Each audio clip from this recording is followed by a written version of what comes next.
A frigid night gripped Riverside City. 12-year-old Elijah, his stomach gnawing and his thin hoodie offering little defense against the biting cold, trudged homeward. But a solitary, shivering old white man on a park bench, lost and disoriented, altered his path. He chose to bring the stranger into his meager apartment, offering him warmth, food, and kindness despite his own scarcity. Unbeknownst to Elijah, this act would unlock a future he never imagined possible, thanks to the old man's son. The wind bit sharply against Elijah's skin as he cinched his thin hoodie tighter, his fingers numb from the chill. He walked with his head down, his worn sneakers sending jolts of pain through his feet with every step on the cracked pavement. Riverside City's streets were lined with weary buildings, their paint flaking like ancient scars. Windows glowed faintly with the weak light of street lamps. This was the unspoken part of town, where buses were perpetually late, grocery stores inflated prices for stale goods, and landlords neglected repairs, knowing residents couldn't afford to leave. Elijah, just 12 but burdened with the weight of someone twice his age, clutched the small burlap bag slung over his shoulder. It held only a few crushed soda cans, barely $1 worth at the recycling center, but perhaps enough for a slice of bread from the corner store. He had mastered stretching meals, the gnawing hunger now a dull, constant ache rather than a source of dread. As he neared the corner of West Monroe and 18th Street, the familiar group from Fairview Middle huddled under the awning of a brightly lit coffee shop, their voices slicing through the night. Elijah didn't need to look up to feel their eyes on him, the sneers twisting their lips. "Hey look, it's the little trash collector," sneered Blake, a tall boy with neatly styled blonde hair and an expensive-looking coat. "Find anything good today?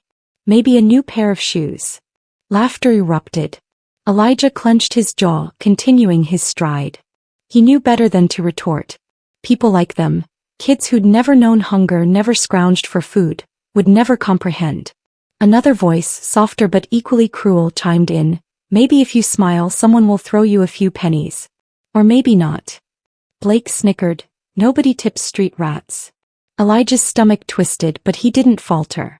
He'd learned long ago that defiance only worsened things. His mother's warning echoed. "You don't get to make mistakes the way they do," she'd once said, her voice low and firm. A black boy standing up for himself is always seen as trouble, no matter how right he is. He rounded the corner, leaving their laughter behind, his pace quickening, hands clenching into fists inside his hoodie. He yearned just once to make them understand, to show them what it felt like to return to an apartment where the heat had been off for weeks, to watch his mother toil for scraps, to have a 6-year-old sister ask about tomorrow's food and have no answer. His feet, unbidden, led him here, drawn to the quiet solace beneath the dim streetlights. Beyond the iron gates, the city pulsed with honking cars and shouting voices, but within the park silence reigned. The swing set groaned in the wind, trees rustled softly, and for a moment, Elijah simply stood, breathing, letting the stillness settle upon him. Then he saw him. The old man sat hunched on a weathered bench, his thin jacket barely covering his frail frame. His white hair was disheveled, tugged by the restless wind, his age-spotted hands trembled in his lap. His face, pale and etched with deep lines, held an expression of quiet confusion. He was motionless, staring at the ground as if trying to grasp a forgotten memory.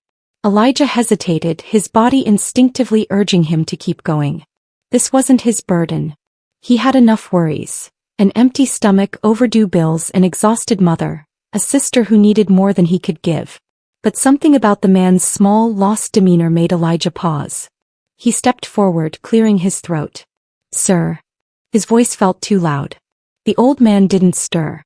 Elijah tried again, softer this time. "Hey, are you okay?" Slowly, the man lifted his head, his pale, washed-out blue eyes meeting Elijah's with a flicker of recognition before clouding over again, like an encroaching fog. His lips parted, his breath uneven. I don't know," he murmured, barely a whisper. Elijah frowned, scanning the nearly empty park. No one else seemed to notice the shivering old man, lost in the depths of his own mind. Elijah could see it now. The man's clothes, though old, had once been fine, his shoes polished but scuffed from wandering. He didn't belong here. Do you know where you're supposed to be?" Elijah hesitated. The man blinked slowly, his gaze unfocused. I was with someone, I think, but I can't remember." His voice cracked, fingers twitching as if reaching for something invisible. His entire body trembled not just from the cold, but from something deeper, something Elijah couldn't name. Elijah clenched his jaw, his mind racing. He had no idea what to do. He should call someone, but he had no phone. He could find a cop, but what if they didn't care? What if they treated this man like so many others in this neighborhood? An inconvenience, not someone in need. His stomach growled, a reminder of the single slice of bread awaiting him at home. He was starving. His mother and Amari were waiting. He didn't have time for this. But then he looked at the man again. The way his hands clutched his thin jacket as if it alone could ward off the cold. The way his lips were beginning to pale. Elijah exhaled, his breath misting in the frigid air. He knew cold. He knew how it seeped into your bones, how muscles ached from shivering. And he knew hunger. He knew what it was like to feel empty, to be invisible, to be ignored. His mother's voice echoed, "Be better than the world is to you." Elijah sighed, pulling off his hoodie and stepping closer. "Here," he muttered, draping it over the man's shoulders. The old man looked startled and something in his face shifted, not quite understanding but close to gratitude. Elijah swallowed hard. "Come on," he said before he could change his mind. "It's too cold to be out here. You can..." He hesitated, his heart pounding. "You can come home with me for the night." The man stared, blinking slowly. "Home?" Elijah nodded, ignoring the screaming voice in his head telling him this was a terrible idea. "Just for the night," he clarified. "You need a place to stay and I..." He hesitated again, then sighed. "I can't just leave you here." For a long moment the old man remained still. Then slowly he reached out, his fingers gripping Elijah's sleeve like a child afraid of being lost. Elijah's chest tightened. He shifted the weight of his empty bag, took a steadying breath and began to walk. Elijah's fingers tightened around the old man's frail wrist as they reached the crumbling steps of his apartment building, the cold now biting at his exposed arms without his hoodie. The man wavered slightly, his breath ragged, and Elijah steadied him, his own stomach churning with anxiety. This was reckless. His mother would be furious. They barely scraped by themselves and here he was bringing home a stranger. But what choice did he have? Leave him to freeze? The stairwell smelled of dampness and stale cigarette smoke as Elijah guided the man inside. Their footsteps echoed against the chipped tile. He paused at the door, inhaling sharply before pushing it open. The dim glow of a single flickering bulb illuminated the cramped space.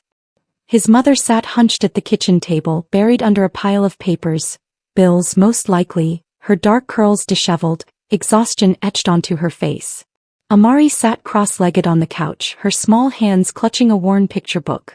Camille looked up, her tired eyes sharpening instantly with confusion. She stood abruptly, her gaze shifting from Elijah to the frail man beside him. "Elijah," she said slowly, her voice edged with disbelief. "Who is this?"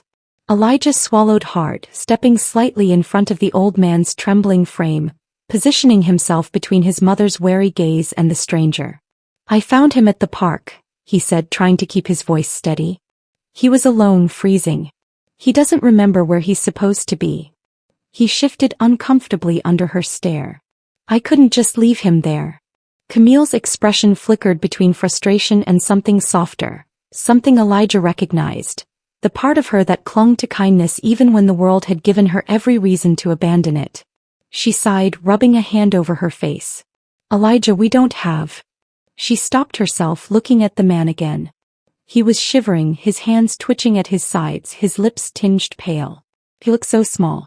A long silence settled over the room before she exhaled deeply, her voice gentler now. "I don't have much," she said, her eyes locked on Elijah's. "But come in, sir. Warm yourself up." Elijah felt a rush of relief as he helped the man to the rickety kitchen chair. Camille moved swiftly, pulling a pot from the stove, the faint smell of watered-down broth filling the air. Amari peeked over the couch, wide-eyed but curious, before hopping off and padding over on bare feet. She looked at the old man, then at Elijah. "Is he sick?" she asked softly. Elijah shook his head. "I don't think so. Just lost." Amari nodded thoughtfully, then disappeared into the small bedroom she shared with Elijah, emerging moments later with a thin, patched-up blanket. She draped it carefully over the old man's lap, her tiny fingers smoothing the fabric as if tucking in one of her dolls. There, she whispered. The old man blinked at her, something fragile and overwhelmed shifting in his expression. His lips parted but no words came out. Camille placed a steaming bowl of soup in front of him. The broth thin but warm, a single piece of bread resting on the side. She set another in front of Elijah, her brows furrowing when he took only half the bread, sliding the rest onto the old man's plate. He wasn't hungry anymore. The tightness in his chest had driven the feeling away. The man lifted his spoon with a trembling hand, taking a slow sip. His breath hitched. For a long moment he just sat there, staring at the bowl as if it were something he had forgotten existed. His fingers gripped the edge of the table, knuckles white. Then quietly he whispered, "Thank you." Camille's gaze softened. Elijah chewed the inside of his cheek, something twisting in his stomach. He had seen that look before. The way people's faces transformed when they realized someone had been kind to them, when they hadn't expected it. The old man wasn't just cold, he wasn't just lost. He had been invisible. But not tonight. Tonight he was home. The apartment settled into a heavy silence. The old man, James, as Elijah had decided to call him for now, had finally drifted off on the couch, his frail body curled beneath Amari's tattered blanket. His breathing was steady, though his hands twitched slightly even in sleep, as if his mind remained restless, lost in the fog that had stolen his memory. The dim glow of the kitchen light flickered over his lined face, casting deep shadows that made him appear even smaller, even more fragile. Elijah sat cross-legged on the floor beside the couch, exhaustion tugging at him, but something kept him awake. Perhaps it was the way James had looked at them during dinner, as if he couldn't believe he was being cared for. Perhaps it was the way his mother had silently produced an extra pillow, without a word about their own scarcity. Or perhaps it was the thought that somewhere someone must be searching for him. His gaze drifted to James's wrist, where a thin silver bracelet caught the weak light. It looked expensive but worn, as if it had been there for years. The metal was slightly scratched, the edges dulled by time, but something about it stood out. Leaning closer, Elijah squinted, his fingers brushing against the cool surface. There, faintly etched into the underside of the band, was a series of numbers. A phone number. Elijah's breath caught, his fingers tracing the digits as his mind whirled. It had to be a contact, someone close to James, perhaps a family member, someone who had been searching for him. His first instinct was to wake his mother, but she had already done enough tonight. He could handle this. He hesitated, his thumb hovering over the keypad of their old landline. What if this wasn't someone safe? What if James had no one? What if the person on the other end didn't care? But then he remembered the way James had looked at Amari when she placed the blanket over him, the way his fingers had curled around the edges as if afraid to let go. Someone had to care. Someone had to be missing him. Taking a deep breath, Elijah dialed. The phone rang once, twice, 3 times. Then, "Hello?" A man's voice, sharp and urgent, cut through the receiver. Elijah hesitated, glancing at James before speaking. Hi. I think I found someone who belongs to you." A pause, then the voice sharpened. "Who is this?" "My name's Elijah," he said carefully, gripping the phone tighter. "I found an old man at the park. He was alone, he didn't know where he was, and he didn't remember much. He had this bracelet and it had this number on it." The silence on the other end was thick, as if the man had stopped breathing. Then a sharp inhale. "Oh my God." Elijah flinched at the raw desperation. "Where is he? Is he okay? Is he hurt?" The words tumbled out in a frantic rush. "Please tell me where he is." "He's safe," Elijah assured him quickly, his eyes flicking to James, still sleeping soundly on the couch. "He was freezing when I found him, so I brought him home. He's resting now." The man on the other end exhaled shakily. When he spoke again, his voice was thick with emotion. "His name is James Whitmore. He's my father. He has..." Another pause, this time filled with something heavier. "He has early-stage dementia. He gets confused sometimes. I took him to the park today for some fresh air and I turned my back for 1 second to take a call. When I turned around, he was gone." Elijah closed his eyes, the weight of it settling deep in his chest. He wasn't just some old man lost in the cold. He was someone's father, someone's family. "I've been looking for him for hours," the man continued, his voice breaking. "I thought he..." He cut himself off as if he couldn't bear to articulate his fear. Then steadier now. "Where are you?" "I'm coming to get him." Elijah hesitated. He wasn't used to trusting strangers, wasn't used to giving out his address to people he didn't know, especially someone who sounded like they came from a world far removed from his. But this man, he didn't sound like someone feigning concern. He sounded like someone who had just regained something he thought he'd lost forever. Elijah swallowed hard and told him where to find them. An hour later, the rumble of an approaching car echoed through the quiet street, its headlights casting long shadows against the cracked pavement. Elijah stood near the window watching as a sleek black sedan, too polished, too expensive for this side of town, pulled up in front of their building. The engine cut off and for a moment there was only silence. Then the driver's door swung open and a man stepped out. He was tall, dressed in an elegant wool coat, his movements quick, sharp, purposeful. His face, though composed, carried the weight of worry, his eyes scanning the dimly lit street before locking onto the door to Elijah's apartment. Elijah swallowed hard. He wasn't sure what he had expected, but this man, Carter Whitmore, looked nothing like him, nothing like the people who lived in Riverside City. He looked like the kind of man who belonged in the parts of town Elijah never dared to go, the kind of man who had never had to wonder where his next meal was coming from. And yet, the desperation in his eyes, the way his fingers trembled as he reached for the door handle, made him seem almost human. Elijah opened the door before he could knock. Carter barely spared him a glance before stepping inside, his sharp eyes sweeping the room. Then he saw him. James was still curled on the couch, wrapped in Amari's blanket, his chest rising and falling in deep, steady breaths. His face, once pinched with cold and confusion, now looked softer, at peace. Carter let out a shaky breath, his shoulders slumping as if a great weight had been lifted. His hand came up to cover his mouth, and when he exhaled again, Elijah could swear his eyes glistened. "Oh, thank God," Carter whispered, stepping closer. He knelt beside the couch, his fingers hovering just above his father's shoulder, hesitant, as if afraid that touching him would wake him, would shatter this fragile moment of relief. Elijah stood to the side, hands shoved into his pockets, unsure of what to say. He felt Amari press against his leg, her tiny fingers curling into the fabric of his pants as she watched the scene unfold with wide, curious eyes. Carter finally turned toward them, his gaze landing on Elijah for the first time. He really looked at him, looked at the thin hoodie, the way his shoes barely held together, the apartment that, despite its warmth, was undeniably small, undeniably struggling. He straightened, then without warning, reached out and clasped Elijah's hand in both of his own. His grip was firm but not overpowering, his voice thick with emotion. "Thank you," he said, his words quiet but heavy. "You saved him." Elijah shifted, uncomfortable with the intensity. He shook his head. "I just did what anyone would do." Carter's expression changed, something unreadable flickering in his eyes. "No," he said, his voice steady, certain. "Not everyone would." A long silence stretched between them. Carter glanced at his father again, exhaling before reaching into the inside pocket of his coat. A moment later he pulled out a thick white envelope and extended it toward Elijah's mother, who had been standing silently in the kitchen watching everything unfold.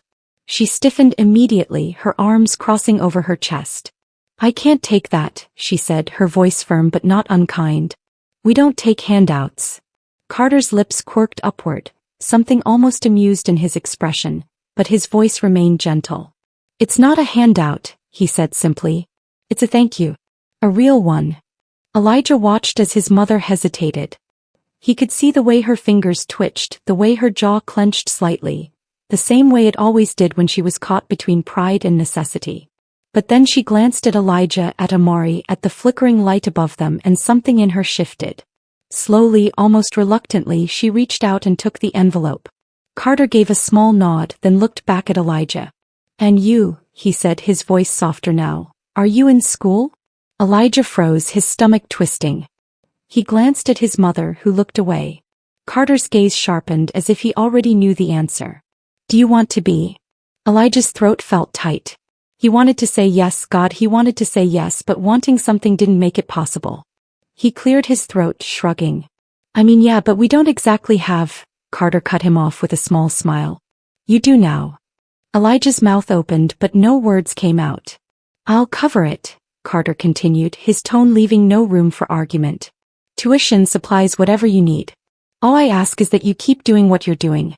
Keep working hard. Keep being the kind of person who does the right thing even when no one's looking. Elijah's chest tightened, his fingers curling into fists at his sides. Why? He asked, his voice quiet now. Carter studied him for a long moment. Because the world needs more people like you, he said simply. And because I can. Elijah looked at his mother again. She was staring at him, something unreadable in her eyes. Then slowly she nodded. And just like that, everything changed. 1 week later, Elijah stood in front of the school building, his new backpack heavier than he was used to, slung over his shoulders. His stomach was knotted with something that felt a lot like fear, but when he glanced to the side, he saw Carter's car idling at the curb. The man inside didn't wave, didn't call out, just gave him a small nod as if to say, "You've got this." Elijah exhaled and stepped inside. The days that followed felt surreal. School was different now, harder but also full of things he had missed. Books, lessons, a world beyond the struggles of survival. He wasn't just trying to get by anymore, he was moving forward. His mother too had changed. With Carter's help, she found a better job, one that paid well enough that she didn't have to work herself into exhaustion every night. Amari, sensing the shift in their home, seemed lighter, happier. One evening, as they sat at the kitchen table, now lit by a steady, warm glow, Amari tilted her head and asked, "Elijah, are we okay now?" Elijah hesitated, looking at his mother, at the food on the table, at the bills that no longer felt like a death sentence. He smiled. "Yeah," he said softly, "I think we are." His mother reached over, squeezed his hand. Amari giggled, leaning against him. The room was still small, still old, still theirs, but it felt different now, lighter, hopeful. And for the first time in a long time, Elijah believed in tomorrow. Join us to share meaningful stories by hitting the like and subscribe buttons. Don't forget to turn on the notification bell to start your day with profound lessons and heartfelt empathy.